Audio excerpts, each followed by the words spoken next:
bonjour tout le monde, bienvenue à votre rendez-vous web Radio B52, Radio B52 du Québec, de Québec, juste pour vous. Merci de nous écouter de plus en plus en grand nombre. Yes, on part ça. À chaque année, on attribue, ça se fait un peu partout, il y a des rankings qui se font. Alors, on attribue, nous, de notre côté, ce qu'on appelle nos 3 cloches de l'année. La cloche de bronze, la cloche d'argent, puis la cloche d'or. À qui? Aux politiciens qui ont le plus déçu. Malheureusement, la vie n'étant pas un nuage et une bulle rose, il y a des gens qui échouent, il y a des gens qui réussissent aussi. Donc, à chaque année, on a notre remise de trophée aux 3 politiciens qui ont été vraiment non performants puis qui ont déçu à plusieurs égards et qui font en sorte que malheureusement le milieu, et je dirais le milieu politique, la classe politique et de la vie de beaucoup de Québécois, malheureusement décevante, pauvre et peu emballante, peu stimulante, peu motivante pour le peuple, pour le monde ordinaire.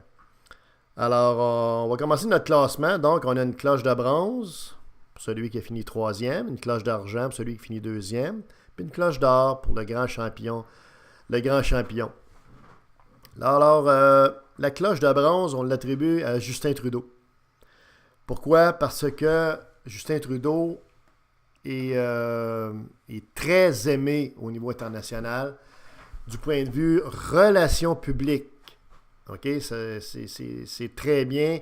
Il dégage quelque chose qui plaît aux gens, une nouvelle génération un petit peu plus jeune, puis beaux habits, toujours des beaux tailleurs, beaux sourires, coupe de cheveux comme toutes les mamans voudraient une. Tu sais, Justin Trudeau toutes les mamans voudraient que Justin Trudeau soit leur gendre. Hein? C'est vraiment le gars parfait pour beaucoup de monde, notamment la gente féminine. Malheureusement, ce garçon-là n'est pas directeur des relations publiques d'une compagnie. Il n'est pas responsable des communications d'un ministère ou d'une organisation. Il n'est pas en PR. Imaginez-vous qu'il est premier ministre d'un pays qui s'appelle le Canada. Eh oui. Et c'est là que le bas blesse, évidemment. Alors, Justin Trudeau, c'est le principe de Peter. Les exigences de cette fonction-là sont très largement supérieures à la capacité de Justin. Donc, c'est au-delà de ses capacités. Et ce n'est pas négatif, péjoratif puis méchant de dire ça. C'est la réalité de tout le monde. On ne peut pas faire tous les jobs de tout le monde. On n'a pas tous, moi le premier, nous le premier ici dans le crew. C'est comme ça. C'est comme ça la vie. Et ne peut pas être premier ministre du Canada n'importe qui, même si son nom de famille est Trudeau. Et là, on le voit. Justin Trudeau, en résumé, pourquoi il y a la cloche de bronze, c'est qu'il est premier ministre du Canada, mais il n'y a vraiment pas je dirais le talent, les aptitudes et surtout le bagage d'expérience que ça prend pour exercer cette fonction-là. Du point de vue économique, Trudeau est en train de précipiter le Canada vers des déficits et un niveau d'endettement record, historique, toute catégorie. Donc, autrement dit, on est dans le rouge foncé. On est passé du rouge pâle, puis avec l'arrivée de Trudeau et sa gang de dépensiers, on est passé à du rouge foncé, puis on s'en va vraiment down the drain dans le fond du baril. On l'est déjà. On est au-dessus de 30 milliards. Écoutez, les chiffres sont mirobolants, puis ça n'a pas l'air à l'énerver. Il avait promis qu'il rétablirait l'équilibre au niveau du déficit, de l'équilibre budgétaire, à la 4e année de son règne. Et là, évidemment il ne peut pas tenir cette promesse-là, donc il n'en parle plus. Son ministre des Finances est un cancre. En plus, c'est un gars qui a l'air d'être douteux. Il y a des allégations de malversation financière à son endroit et ses compagnies privées, puis ses fonds, puis c'est ici, puis c'est ça. Trudeau, évidemment, ne fait pas le poids devant Donald Trump. Or, on aurait besoin d'un premier ministre au Canada qui est extrêmement fort, extrêmement bon négociateur et dur un peu, tough, comme on dit, pour affronter un spécimen comme Donald Trump. Alors, on se contente que c'est pas avec Justin Trudeau, l'homme de théâtre, on est en voiture, on est en difficulté. Heureusement, Mme Chrystia Freeland, qui est responsable du dossier de l'ANENA, elle a du chien. Elle peut peut-être sauver un peu les meubles, mais ça ne regarde pas bien. Écoutez, sous Trudeau, finalement, du point de vue économique, là, il n'y a pas grand-chose qui se passe de bon. Ça va très, très mal. Et l'économie, c'est le cœur, c'est le poumon d'un pays. OK? Fait qu'il y aura beau faire des risettes un peu partout à travers le monde, puis donner des becs, puis faire des selfies, puis tout ce que vous voulez. C'est un échec, comprenez-vous? Et puis, c'est pas très, très joli ce qui se passe actuellement au fédéral. Alors, pour cette raison-là, on attribue la cloche de bronze à Justin Trudeau, qui est incapable d'exercer ses fonctions à la hauteur, je dirais, de performance et de la capacité qui est attendue d'une fonction comme celle-là. La cloche d'argent maintenant. On l'attribue à Denis Coderre. Très simple.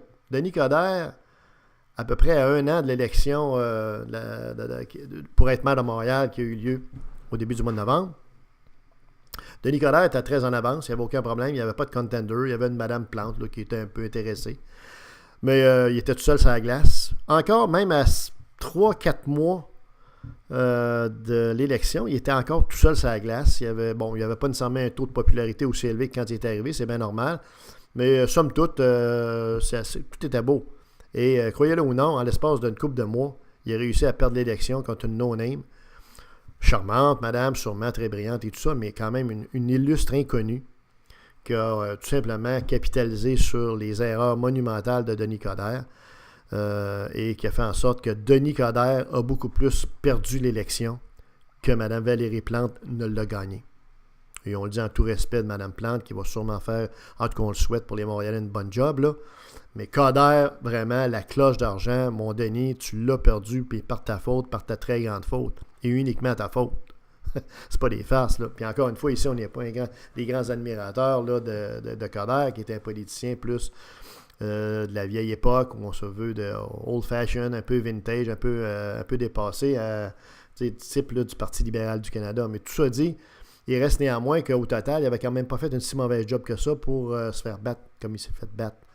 Et donc, Denis Coderre, vraiment, n'a que lui à blâmer, n'a que lui à regarder dans le miroir parce qu'il a vraiment réussi à trouver le moyen de perdre une élection par sa faute. Il pourrait donner des ateliers là-dessus, peut-être. Là. C'est pas winner trop, par contre. T'sais. Alors, Denis Coderre, bonne chance dans vos recherches. J'espère que votre ego, qui est pourtant quand même pas si... qui est plutôt magnanime, n'est pas trop dérangé et insulté par cette défaite assez étrange par cette victoire de Mme Valérie J'aime sourire Plante. Et évidemment, on est rendu à la cloche d'or. Qui d'autre que Papounet, Papy Schtroumpf. On parle bien sûr de Philippe Couillard. Quoi dire d'autre que sous le règne de Philippe Couillard et du Parti libéral du Québec des 4 dernières années, le Québec a été de plus en plus, encore une fois, surtaxé, surtarifé et avec encore plus d'impôts à payer, tant au niveau des particuliers qu'au niveau des commerces, des corporations. Philippe Couillard, c'est un gars qui est sur le plan aussi de l'identité, caractère identitaire des Québécois, qui n'est pas trop chaud par rapport à ça. Je veux dire, nos valeurs fondamentales, ce qui fait qu'on a une identité, ce qui fait que l'on est ce que l'on est, pas trop. Il voulait même faire une commission, dans le fond, pour démontrer qu'on était peut-être à quelque part des racistes, alors que les Québécois sont à peu près les plus tolérants qu'il n'y a pas sur la terre. Philippe Couillard a une équipe autour de lui qui n'est pas très forte non plus, mais comme leader, on repassera. Le système de santé est un foutu bordel. Malgré toutes leurs prétentions, c'est incroyable. Les temps d'attente sont encore élevés, tout ça. On a donné 10% d'augmentation de salaire à des médecins qui mériteraient une diminution de 10%. OK? On s'est mis à terre encore devant tous les lobbies médicaux, lobbies du Collège des médecins, etc. Bref, overall, le bulletin de Philippe Couillard est un E pour échec. C'est un mauvais premier ministre, sans doute pas un bon médecin. Il devrait retourner dans la pratique médicale parce qu'on en a besoin de bons médecins. Alors voilà pour les trois cloches de l'année 2017 décernées par Radio B52. Night Train.